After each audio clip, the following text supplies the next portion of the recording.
ரீசெண்டாக ரவிமோகன் எமோஷ்னலாக ஒரு இன்டர்வியூ மீடியாவுக்கு கொடுத்தது தான் சமூக வலைதளங்களில் மிகவும் பரபரப்பை ஏற்படுத்தியிருந்தது. அதாவது நான் ஆல்ரெடி நிறைய டைம் சூசைட் அட்டம் ட்ரை பண்ணியிருக்கேன். இதுக்கு மேலே எனக்கு வாழணுங்கிற இஷ்டம் இல்லை. என்னை நம்பி ஒரு பொண்ணு இப்போது 2 வருஷமாக என் கூட இருந்தது. ஆனால் அதை கூட சைபர் புல்லிங் அப்படிங்கிற ஒரு கொடுமையான விஷயத்த பண்ணி அவளை என்கிட்டேருந்து துரத்தி விட்டுட்டீங்க. அவள் ரொம்ப நல்ல பொண்ணு, பட் அவள் எங்கே இருந்தாலும் நல்லா இருக்கட்டும்.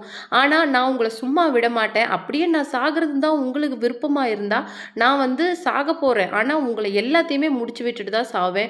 உங்களை பற்றின எல்லா எவிடன்ஸும் நான் ப்ராப்பராக கலெக்ட் பண்ணி கோர்ட்டில் ப்ரொடியூஸ் பண்ணி அதற்கான நஷ்ட ஈடை வாங்காமல் நான் விட மாட்டேன் அப்படின்னு சொல்லிட்டு ரவிமோகன் எமோஷனலாக பேசுகிற விஷயங்கள் தான் சமூக வலைதளங்களில் பரபரப்பை ஏற்படுத்தியிருக்கு.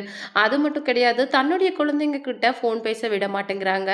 அது மட்டும் இல்லாமல் ஸ்கூலில் அவங்க முகத்தை பார்க்கலான்னு போனால் கூட பவுன்சர்ஸ் போட்டு அனுப்புகிறாங்க அப்படின்னு சொல்லிட்டு ரொம்பவும் எமோஷனலாக பேசியிருந்தார் அவருடைய எக்ஸ் ஒய்ஃபான ஆர்த்தி ரவியை பற்றி. இந்த வீடியோவில் நம்ம என்ன ஒரு முக்கியமான தகவலை பற்றி பார்க்க போகிறோன்னா, அவருமே கார்த்தியும் பேசின ஃபோன் காலோட ஆடியோ தான் இன்னைக்கு சமூக வலைதளங்களில் லீக் ஆயிருக்கு. அவர் என்ன பேசியிருக்காரு அப்படிங்கிறத தான் நாம் இந்த வீடியோவில் டீட்டெயிலாக பார்க்க போகிறோம். வீடியோக்குள்ளே போகிறதுக்கு முன்னாடி நீங்கள் நம்ம சேனலுக்கு புதியவராக இருந்தால் மறக்காமல் சிபி ட்ரெண்டிங்கை சப்ஸ்கிரைப் பண்ணி ஃபாலோ பண்ணிக்கோங்க. ஜெயம் ரவியும் கார்த்தியும் பொன்னியின் செல்வன் படத்துலேருந்தே நல்ல ஃப்ரெண்ட்ஸ் அப்படிங்கிறது தெரியும். அது மட்டும் இல்லாமல் பொன்னியின் செல்வன் செலிப்ரேஷன் அப்போவே கார்த்தியும் சரி விக்ரம் சாரும் சரி நிறைய விஷயங்கள் ஜெயம் ரவியை பற்றி ஷேர் பண்ணியிருந்தாங்க. அதில் ஒரு முக்கியமான விஷயம் என்ன அப்படின்னு சொல்லிட்டு பார்த்தீங்கன்னா, கார்த்தி ஐஸ்வர்யா ராயோட ரொம்ப பெரிய ஃபேன். ஈவன் ஒரு பெரிய ஃபேன் அப்படின்னே சொல்லலாம். ஆனால் அவர் நான் பேச மணிரத்னம் சார் கிட்ட இந்த விஷயத்த சொல்லப்போ, நான் பேசுகிறேன்னா நீ போய் அவங்கள மீட் பண்ணு அப்படின்னு அவர் சொன்னார். இல்லை சார், நீங்கள் சொல்லி நான் போய் அவங்கள மீட் பண்ண வேணாம், நான் யார் என்ன அப்படின்னு தெரிஞ்சு அவங்க எனக்கு ஒரு ஹாய் சொன்னால் அது கூட போதும் அப்படின்னு சொல்லிட்டு சொன்னார். எந்த அளவுக்கு விமன் மேலே ரெஸ்பெக்ட் அப்புறம் ஜெனுவாலிட்டி அப்படிங்கிறது இருந்தால் ஒரு பர்சன் அந்த வார்த்தையை சொல்லுவாங்க. அது மட்டும் இல்லாமல் விக்ரம் சார் என்ன சொல்லியிருந்தார் அப்படின்னு சொல்லிட்டு பார்த்தீங்கன்னா, ஒய்ஃப் கிட்ட சொல்லாமல் ₹1 கூட ரவி செலவு பண்ண மாட்டான். அந்த மாதிரி இந்த காலத்தில் யாருமே இருக்க முடியாது. ஈவன் ஏதாவது அவனுக்கு பிடிச்ச ஒரு வைன் பாட்டில் வாங்கணும்னா கூட ஒய்ஃப் கிட்ட பெர்மிஷன் கேட்பான் அப்படின்னு சொல்லிட்டு ரொம்பவும் காமெடியாக சொல்லியிருந்தாரு. ஆனால் லேட்டர் அதுவே பெரிய உண்மையாயிடுச்சு. ஏன்னா எந்த பேங்க் அக்கௌண்ட் அது மட்டும் இல்லாமல் அக்கௌண்ட் டீட்டெயில்ஸ் எதுவுமே அவர் பேரில் கிடையாது.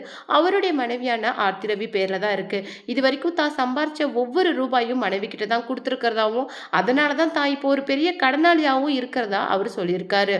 அது மட்டும் கிடையாது, கார்த்திக்கு ஃபோன் பண்ணி பேசின அந்த விஷயங்கள் என்ன அப்படின்னு சொல்லிட்டு பார்த்தீங்கன்னா, கார்த்திகோட பொன்னியின் செல்வன் படத்துல இருந்தே நல்ல ஒரு பிரதர் பாண்டிங்ல இருக்கிற 2 பேரும் இந்த மாதிரி அவர் எமோஷனலாக பேசுறதுக்காக அவர் கார்த்தி என்ன சொல்லியிருக்காரு அப்படின்னு சொல்லிட்டு பார்த்தீங்கன்னா, இந்த அளவுக்கு உடஞ்சு போகிறதுக்கு இதில் ஒன்றும் பெரிய ப்ராப்ளம் கிடையாது.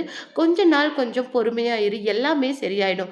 ஏன்னா பசங்க எப்படினாலும் ஒரு சர்டன் ஏஜ் அடைஞ்ச உடனே நம்மக்கிட்ட திரும்பி வருவாங்க. தப்பு யார் மேலே இருக்குது அப்படின்னு சொல்லிட்டு அவங்களா செல்ஃபாக அண்டர்ஸ்டாண்ட் பண்ணுறதுக்கு கொஞ்சம் டைம் கொடு.